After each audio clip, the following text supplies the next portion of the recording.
નમસ્કાર વિદ્યાર્થી મિત્રો, ફરી પાછું આપણે બૂસ્ટર વિડીયોમાં આગળ વધીએ છીએ એક નવા ચેપ્ટર સાથે.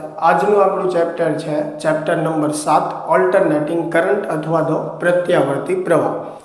આ ચેપ્ટરની અંદર આપણે ખાસ શીખવાનું છે કે જ્યારે પરિપથના ઘટકોને આપણે એસી વોલ્ટેજ આપીએ તો એમાં પ્રવાહ કઈ રીતે બદલાય, એનો તત્કાલીન પાવર કેવો હોય, એનો સરેરાશ પાવર કેવો હોય, આ બધી જ વાત જે છે આપણે ચેપ્ટરમાં શીખવાની છે.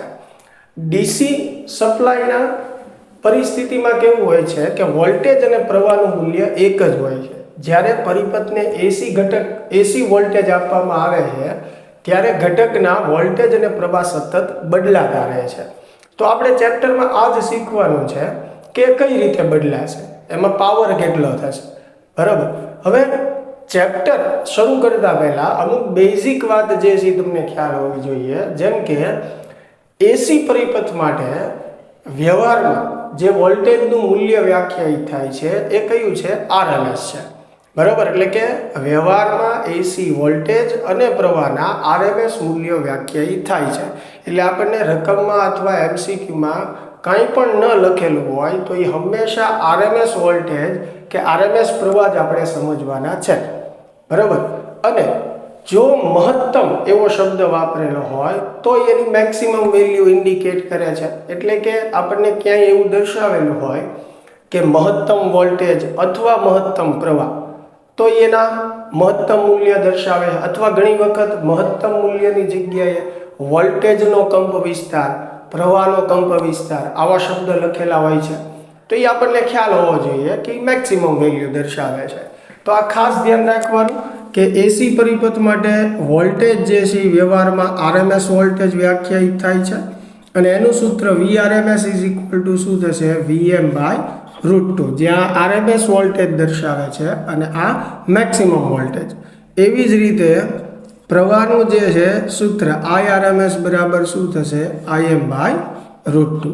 સમગ્ર ચેપ્ટરની અંદર આપણે એસી વોલ્ટેજનું સૂત્ર લેવાના છીએ V બરાબર Vm sin ઓમેગા t. તો આ વોલ્ટેજનું સમીકરણ ખાસ આપણે યાદ રાખવાનું છે. એની માટે એક પ્રશ્ન એ પણ યાદ રાખવાનો છે કે એસી વોલ્ટેજની એક આવર્તકાળ માટે સરેરાશ શું થાય? 0 થાય. એટલે કે આ એસી વોલ્ટેજનું જે સમીકરણ છે એનું જો એક આવર્તકાળ માટે સરેરાશ લઈશ તો એનું સરેરાશ મૂલ્ય જે છે એ શું થશે? 0. કારણ કે એક આવર્તકાળ માટે જ્યારે સાઇન કે કોસ સમયના વિધેય સ્વરૂપે હોય ત્યારે એનું આવર્તકાળનું મૂલ્ય શું આવે? સરેરાશનું મૂલ્ય જે છે એ શું આવે? 0. એટલે 0 ગુણ્યા એટલે વોલ્ટેજ પણ શું થઈ જશે? 0. પણ એ એક આવર્તકાળ માટેની સરેરાશની વાત છે. બરાબર. તો ખાસ મિત્રો આ જે વસ્તુ છે એ આપણે મગજમાં રાખવાની છે. એટલે બેઝિક આ જે આઈડિયા છે એ થોડોક તમે મગજમાં રાખજો એટલે તમને સમજાશે. હવે આ ચેપ્ટરની અંદર તમને ટેક્સ્ટ બુકમાં જેમ આપ્યું છે એ પ્રમાણે 4 પરિપથ આપણે ભણવાના છે અને ચારેય પરિપથમાં આપણે કોમન 4 સ્ટેપ કરીશું. બરાબર. જેમ કે સૌથી પહેલો આજે જે પરિપથ આપણે સ્ટાર્ટ કરશું એ છે માત્ર અવરોધ ધરાવતો એસી પરિપથ. તો દરેક પરિપથની અંદર આપણે આ 4 સ્ટેપ કરશું. સૌથી પહેલા પ્રવાહનું સમીકરણ તારવશું, ત્યારબાદ એના આલેખો દર્શાવશું, ત્યારબાદ તત્કાલીન પાવરનું સૂત્ર અને પછી છેલ્લું ચોથું સ્ટેપ જે છે એ સરેરાશ પાવરનું સૂત્ર. એટલે 4 સ્ટેપ ખાસ મગજમાં રાખવાના છે: પ્રવાહનું સમીકરણ, આલેખ, તત્કાલીન પાવર અને સરેરાશ પાવર. બરાબર. હવે તમને મિત્રો ખ્યાલ છે કે આપણે આ રિવિઝનના લેક્ચર છે એટલે આમાં બહુ ડિટેલમાં આપણે નહીં જઈ શકીએ. ફક્ત હું તમને રિવિઝન કરાવી શકીશ. પણ જ્યારે આપણે આ બધા ચેપ્ટરોના ડિટેલ વિડીયો લેક્ચર આવશે એમાં તમે વધારે શીખી શકશો. તો ખાસ તમે ચેનલ સાથે જોડાયેલા રહેજો. તો વધારે મોડું કર્યા વગર આજનો પરિપથ જે છે આપણે શરૂ કરીએ. માત્ર અવરોધ ધરાવતો પરિપથ. આ પરિપથમાંથી બોર્ડમાં છેલ્લા 5 વર્ષના તમે બધા પેપર જોશો તો 2 MCQ અને 2 થિયરી જે છે એ પૂછાઈ ગયેલી છે. એટલે મહત્વનો પ્રશ્ન તમે ગણી શકો. બરાબર. તો માત્ર અવરોધવાળા પરિપથ માટે આપણે શરૂઆત કરીએ. વોલ્ટેજનું સમીકરણ છે V બરાબર Vm sin ઓમેગા t. અવરોધ માટે V ની જગ્યાએ લખી શકીએ IR. બરાબર. હવે R જે છે એને આપણે છેદમાં લઈએ તો I બરાબર થશે Vm અપોન R. R છેદમાં આવશે, આ બાજુ સાઇન ઓમેગા ટી. હવે તમે અહીંયા જોઈ શકો કે વોલ્ટેજના છેદમાં અવરોધ એટલે એને કહેવાય પ્રવાહ. પણ આ મહત્તમ વોલ્ટેજ છે તો પ્રવાહ પણ કેવો મળશે આપણને? મહત્તમ. એટલે એને કહેશું આપણે Im.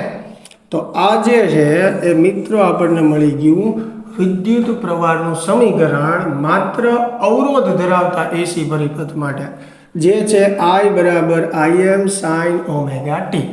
અને હવે તમે જોઈ શકો કે વોલ્ટેજની કળા અને પ્રવાહની કળા જે છે એ સમાન છે.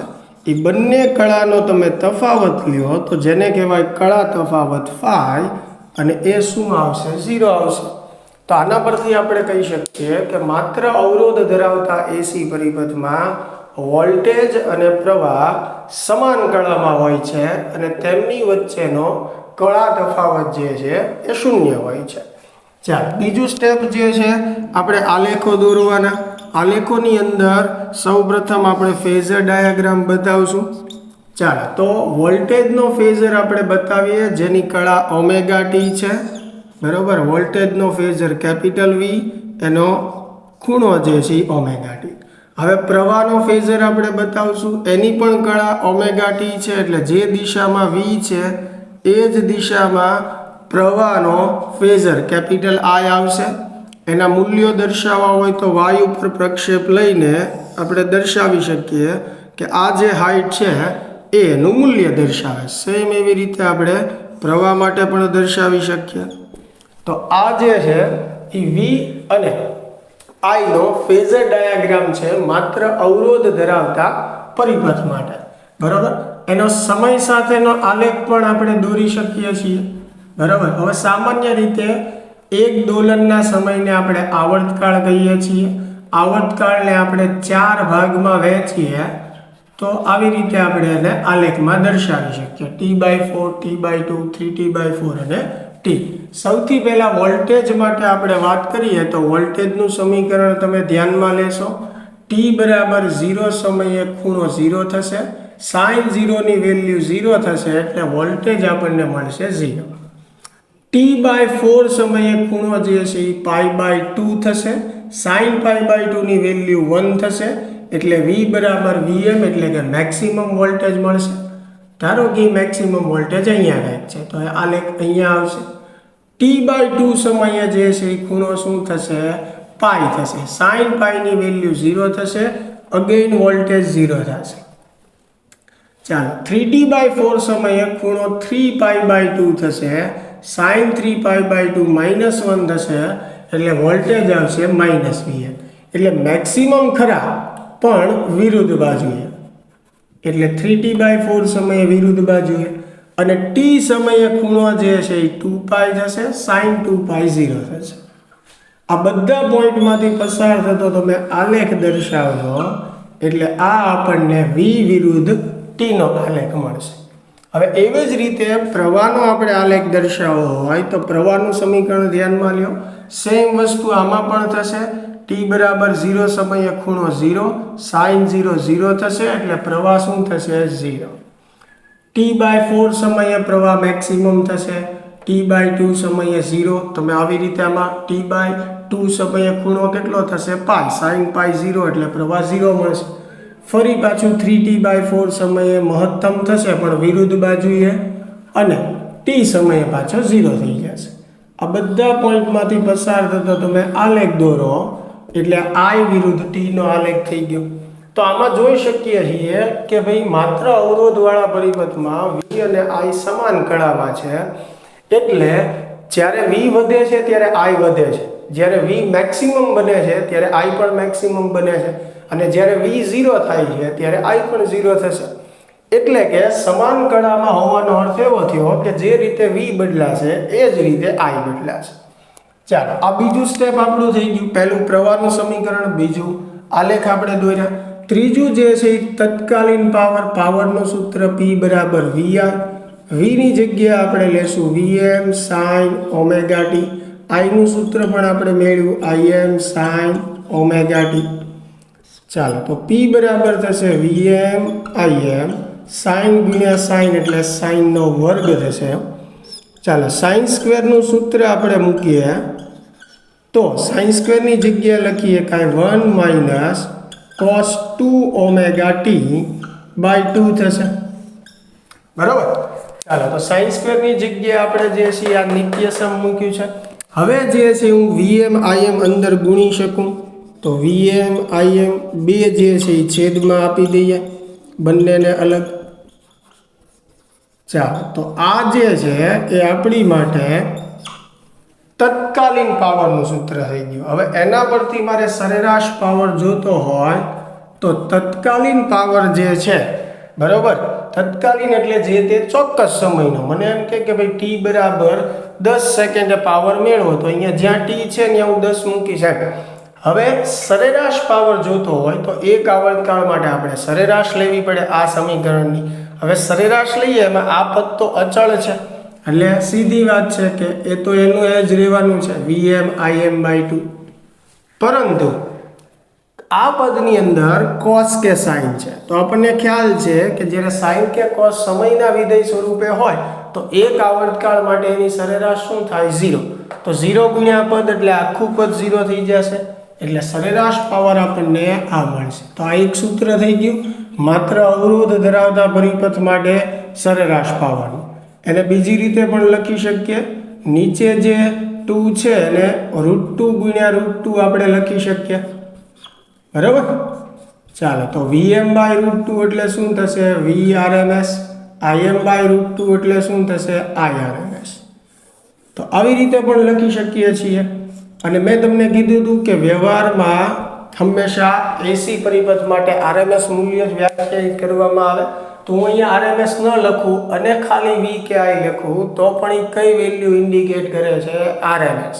એટલે ખાસ ધ્યાનમાં રાખવાનું છે આ ચેપ્ટર માટે કાંઈ નથી લખ્યું એટલે હંમેશા RMS વેલ્યુ જ છે.